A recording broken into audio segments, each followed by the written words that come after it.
J'ai appris que les vers de terre dans la terre, c'était très important.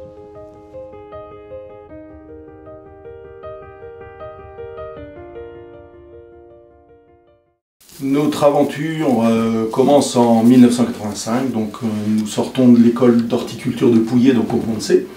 Avec Béa, mon épouse, on s'est rencontrés là-bas. La première chose qu'on a fait en arrivant ici, c'est de planter des arbres fruitiers. Ça, c'était une préoccupation pour nous. On voulait offrir un cadre sympathique à notre famille, mais aussi développer notre autonomie alimentaire.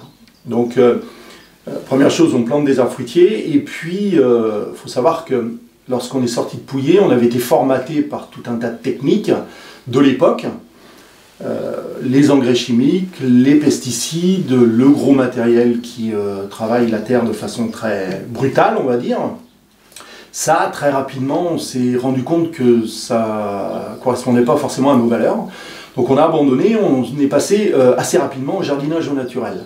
Il y a un autre élément, c'est que moi, en tant que directeur de production, j'avais pas beaucoup de temps pour faire du jardin. Donc en fait, ça m'a poussé à découvrir de nouvelles techniques. On s'est renseigné, on a visité plein de jardins, on a lu plein d'ouvrages, et puis on a été donc progressivement, on s'est intéressé à la permaculture.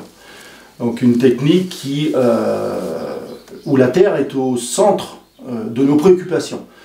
Et puis un dernier élément, et ça on en parle moins, c'est l'effondrement de la fertilité des sols. On découvre ça autour de nous. Ça, c'est quelque chose qui nous préoccupe beaucoup. Les taux de matière organique dans le sol diminuent de plus en plus. On met des feuilles donc à l'automne, on recouvre le terrain, donc il n'y aura pas d'herbe au cours de l'hiver qui va pousser.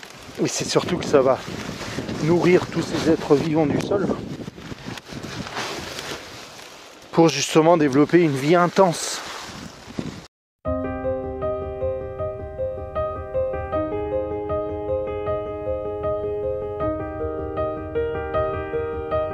Depuis des milliers d'années, l'agriculture travaille en 2D.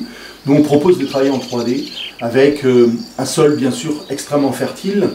Ça, c'est ce que j'explique, en fait, c'est que du bon sens qui vient de l'observation de la forêt.